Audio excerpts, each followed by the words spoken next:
இருக்கு. இன்னைக்கு எத்தனையோ பேர் உள்ளே போகிறான். 10 லட்சம் கோடிக்கு சொந்தக்காரன் ஸ்டாலின் இன்னைக்கு உள்ளே போயிட்டாங்க. அவனை உடச்சி சம்பாத்தியம் பண்ணான். அவனை அரெஸ்ட் பண்ண முடியுமா? சுற்றி இருக்கிற மாதம் இருக்கும் எல்லாம் ஸ்லம்போடு. அவங்க எதுக்கும் அடங்க மாட்டாங்க. ஸ்லம்போடு பார்த்து எதுக்கும் அடங்க மாட்டாங்க. நல்லா புரிஞ்சு விடுங்க. நீ கொடுத்த கம்ப்ளைண்ட்டுக்கு நான் 2 பேர் மேலேயும் என் பேரை போட்டு ஆடியோ கோர்ட்டுக்கு அனுப்பணும். இல்லைன்னா நீங்களாக ஒரு நீதிமன்றத்தில் ஒரு வக்கீலை பாருங்கள். வக்கீலை பார்த்து கம்ப்ளைண்ட் எழுதுங்க. இந்த டாக்குமெண்ட்டை போகிறேன் அட்டாச் பண்ணுங்கள். அட்டாச் பண்ணிவிட்டு எங்களுக்கு தொடர்ந்து இவ்வளோ பிரச்சனை வந்தும் எந்த போலீஸும் நடவடிக்கை எடுக்கல. போலீஸ் நடவடிக்கை எடுக்கல. அது வந்து டெம்பரவரி நடவடிக்கை உங்களுக்கு என்றைக்கு நிலைக்கும்? நம்ம மனுஷனாக இருக்கிறோம். கொஞ்சம் யோசனை பண்ணுறோம். நம்ம 2 தகராறு ஸ்டேஷனில் கையெழுத்து போட்டு எழுதி என்ன சொல்லிட்டேன். இனிமேல் நான் ஊருக்கு தகுந்த மாதிரி நீங்கள் வாழ பழகணும். இல்லைன்னா நீங்கள் நீதிமன்றத்தை நாடு. அது நீதிமன்றம் என்ன சொல்லுதோ அதை நாங்கள் கொஞ்சமாக உபயோக புரியுதாமா? நீதிமன்றம் என்ன சொல்லுதோ நாங்கள் கட்டுப்பட்டாலும் நீதிமன்றம் என்ன உத்தரவு போட்டாலும் ஈவன் சிஎம் நாளைக்கு நீங்கள் நீதிமன்றத்தில் ஆஜராகணும்னு சொன்னால் அவர் ஆஜராகணும். இன்னைக்கு கெஜ்ரிவாலுக்கு இன்றைக்கி இடி சம்மன் போட்டு வரலன்னு சொல்லிட்டு இருக்கா. ஒரு காலகட்டத்தில் அவருக்கு அரசு வாரண்டே வாங்கிடுவாங்க. இல்லை, இப்போ அவங்க அப்பியர் ஆகிட்டார். அவர் போயிட்டார்ல. வீடியோ கால் கோர்ட்டுக்கு கட்டப்படாத மனுஷன் யாரும் கிடையாது. வீடியோ கால் அப்பியர் உங்களுக்கு அந்த ஒரு சான்ஸ். இந்த டாக்குமெண்ட் வைங்க, ஒரு பெட்டிஷன் ஃப்ரெஷ் பெட்டிஷன் வைங்க. அவர் ஐடியா கொடுப்பாரு. அதுக்கு தகுந்த மாதிரி நீங்கள் பாருங்கள். நாங்கள் ஒரு எஃப்ஐஆரை போடுறோம். ஓட்டு உத்தரவு போட்டு நாங்கள் எஃப்ஐஆர் கொடுத்தோம். போட்டு நாங்கள் அதுக்கு தகுந்த மாதிரி நடக்கும். புரியுதா உங்களுக்கு? சரி, நாங்கள் இப்போ கன்சல்ட் பண்ணிட்டு பேசுகிறேன். நீங்கள் இப்போ இதுக்கு இன்றைக்கி அந்த விசாரணை நாங்கள் சுமூகமாக போகிறோம் அப்படின்னு எழுதி கொடுங்க. எழுதி கொடுத்துட்டு நான் சொன்ன ஐடியாவுக்கு நீங்கள் போகணும். ஏன்னா இப்போ மனு கொடுத்ததுக்கு வேறு இதை முடிக்கணுமா இல்லை பெண்டிங்கில்? இதை முடிச்சிருக்கேன்.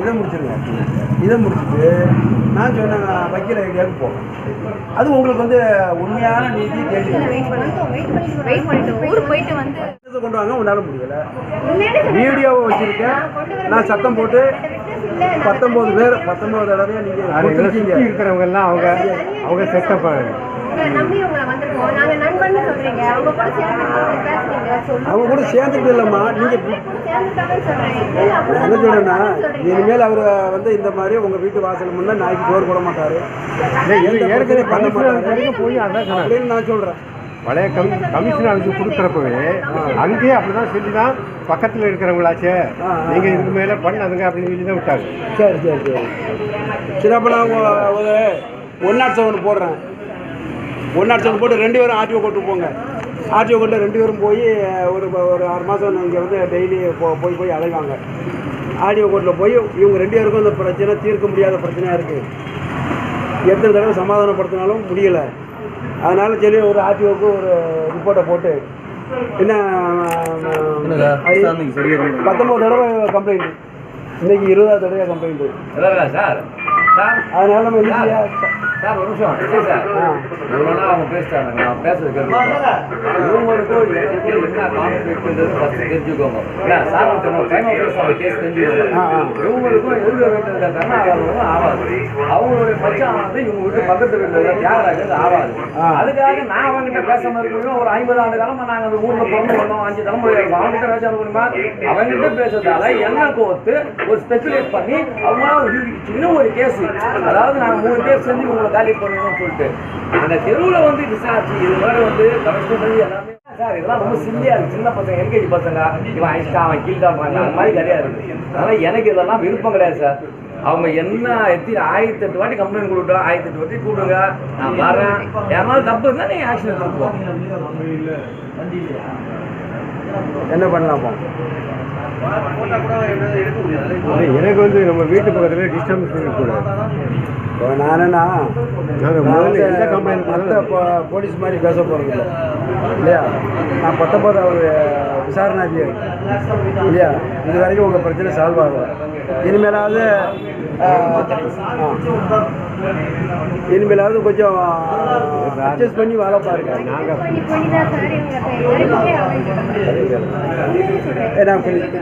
இப்போ நான் ஒரு அட்வைஸ் பண்ணுறேன்னு சொல்லுவேன்.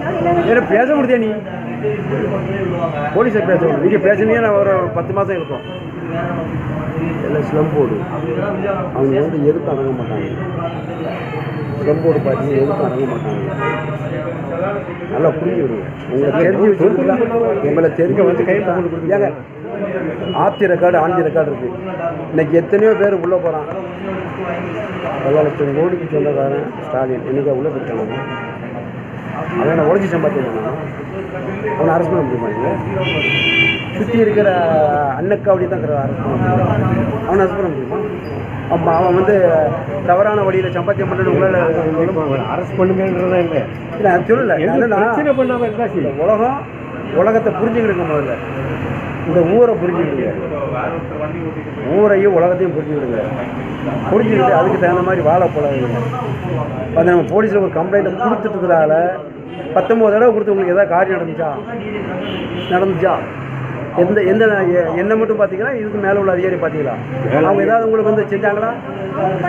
என்ன பண்ணாங்க? இது வரைக்கும் என்ன பண்ணி உங்களுக்கு என்ன நடந்துருக்கு?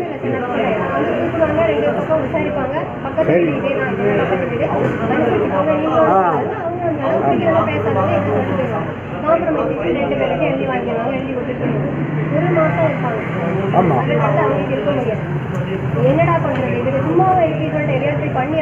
சரி நான் ஒன்று சொல்கிறேண்ணே. இன்னொரு ஐடியா சொல்லிட்டா, நேராக கோர்ட்டுக்கு போங்க. கோர்ட்டில் போய் ஒரு டைரக்ஷன் வாங்குங்க. இந்த இந்த இதெல்லாம் வச்சு 19 தடவை நான் அந்த மாதிரி பாதிக்கப்பட்டிருக்கேன், இந்த காவல்துறையில் நடவடிக்கை எடுக்கல, இன்ன நேரம் என்னை வந்து தொந்தரவு பண்ணுறாங்க அப்படின்னு சொல்லி கோர்ட்டில் போய் ஒரு கம்ப்ளைண்ட்டை கொடுங்க. ஒரு அட்வொகேட்டை வச்சு அவங்க எங்களுக்கு வந்து ஒரு ஆர்டர் போடுவாங்க. எஃப்ஐஆர் பதிவு செய்யுங்கன்னு சொல்லி ஒரு ஆர்டர் போடுவாங்க. அதன் பேர் நான் உங்களுக்கு ஒரு எஃப்ஐஆர் போட்டு யாரெல்லாம் அக்யூஸ்ட் ஆகணுமோ அக்யூஸ்ட் ஆக்கி உங்களுக்கு நான் வந்து நடவடிக்கை எடுக்கிறேன். சரியா? நீங்கள் எங்கடையும் கம்ப்ளைண்ட் கொடுக்கலாம், கோர்ட்லேயும் கம்ப்ளைண்ட் கொடுக்கலாம். தெரியுமா உங்களுக்கு? 2 மெத்தட் இருக்குது. போலீஸ் வந்து நடவடிக்கை எடுக்கலை அப்படின்னா நீங்கள் நீதிமன்றத்தில் போய் இந்த டாக்குமெண்ட் எல்லாத்தையும் நீங்கள் சப்மிட் பண்ணி ஒரு நல்ல வக்கீலை பார்த்து இந்த மாதிரி எங்களுக்கு வந்து தொடர்ந்து பிரச்சனை பண்ணுறாங்க, கமிஷனரை பார்த்தாச்சு, கமிஷனருக்கு மேலே யாரும் இருக்கிற மாதிரி தெரியல, எங்களுக்கு வந்து நிவாரணம் கிடைக்கல, அதனால் எங்களுக்கும் எங்கள் உடமைக்கும் எங்கள் உயிருக்கும் பாதுகாப்பு அளிக்கிறதுக்காக மேற்படி நபர்கள் மீது வழக்கு பதிவு செய்யும்படி கேட்டுக்கிறேன் அப்படின்னு சொல்லி ஒரு கோர்ட்டில் ஒரு ஆர்டரை வாங்க. ஆர்டர் கொடுத்துருவோம். கொடுத்தாங்கன்னா நான் எஃப்ஐஆர் போட்டுருவோம். அதான் உங்களுக்கு உண்மையான நடைமுறையில் உள்ள பிரச்சனை சொல்கிறேன். 19 தடவை நீங்கள் கம்ப்ளைண்ட் பண்ணி எதாவது நடந்துச்சா?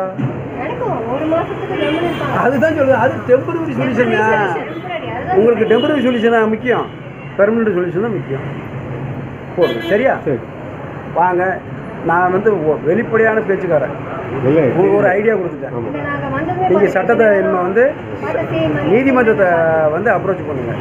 2 மெத்தடு. இப்போ நான் வந்து அப்படிங்கிறதுக்காக தான் ஆடியோட்டை அனுப்புகிறோம். இந்த ஆடியோட்டை நீங்கள் போயிட்டு ஒரு 6 மாதமாக நீங்கள் கொஞ்சம் சமாதானம் ஆகிட்டீங்கன்னா, சண்டை என்ன போடாமல் பண்ணீங்கன்னா அந்த இது நமக்கு அதுதானே வேணும் சார். நம்ம எழுதி கொடுத்துட்டு போகிறாங்கன்னா திருப்பி வந்து பிரச்சனை பண்ணாமல் இருக்கணும் இல்லையா?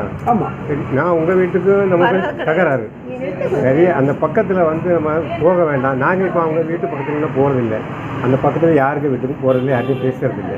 நம்மளோட பிரச்சனை நான் இங்கே வந்த உடனே சொன்னேன், நீங்கள் அந்த தெருவில் இருக்கிறது வாய்ப்பில்லை. அதாவது ஊரில் கோமணம் கட்டின வந்து அதிகமாக இருக்கான்னா வேட்டி கட்டினவன் வேட்டியை கலத்தி போட்டு கோமணம் கொடுத்துட்டு போயிடணும். கிராமங்களில் அப்படி தான் சொல்லுவாங்க. ஊரில் வேட்டி கட்டினவன் தான் பெரிய மனுஷன்னா நம்மளும் அவனை மாதிரி ஒரு கோமணம் கொடுத்துட்டு போயிடணும். ஊர் ஒத்து வாழணுங்கிறது அதான். நம்ம ஊர் சொல்லுவாங்க, ஊர் ஒத்து வாழணும். இல்லைன்னா நம்ம இடத்த வந்து காலி பண்ணிட்டு போயிடணும். என்னமோ அது தின்னமோ இல்லை. நம்ம ஒரு தடவை வந்து எழுதி கொடுக்குறோம், அதை ஒபே பண்ணணுமோ வேண்டாமான்றது தான் என்னுடைய கேள்வி. நமக்கும் உங்களுக்கும் ஆகாது. சரி, ஏன் அவன்கிட்ட போய் தொந்தரவு பண்ணுவானே, நம்ம பண்ண நம்ம வேலையை பார்த்துட்டு போவோம் அப்படின்னு பார்க்க வேண்டாம். நீங்கள் என்ன சார், நீங்கள் உங்கள் சைடுக்கு ஏதாவது கம்ப்ளைண்ட் கொடுங்க. அந்த கருணாகர் இதுதான் சின்ன மேட்ரு. சின்ன மேட்ரு இல்லை, இது வந்து 19வது கம்ப்ளைண்ட். இதுக்கு நீங்கள் தான் ஒரு முடிவு பண்ணணும். அந்த நான் என்ன சொல்கிறேன்னா, உங்கள் தெருவில் அசோசியேஷன் இருக்கா இல்லையா? ஆமாம் இருக்கு. அதுக்கு வச்சு பேசி முடிவு பண்ணுங்க சார். நான் திருப்பி சொல்கிறேன் சார், சீனா டைம் நடக்கும்போது இல்லவே இல்லை, எனக்கு தெரியாது. பெட்டி கேஸா கேஸ் என்ன கொடுத்துருக்காங்க கூட தெரியாது. நான் தான் சொல்கிறேன். அதான் இன்னைக்கு வந்த பிறகு நாய் தான் பிரச்சனை. நாய் தான் பிரச்சனை. இப்போ இது பாருங்க, ஒரு தெருவில் ஒரு ஊரில் ஒரு 4 பேர் ஒரு 5 பேர் இருக்கிறோம்னா இதெல்லாம் ஒன்றா சேர்ந்து கூடி நல்லது கெட்டது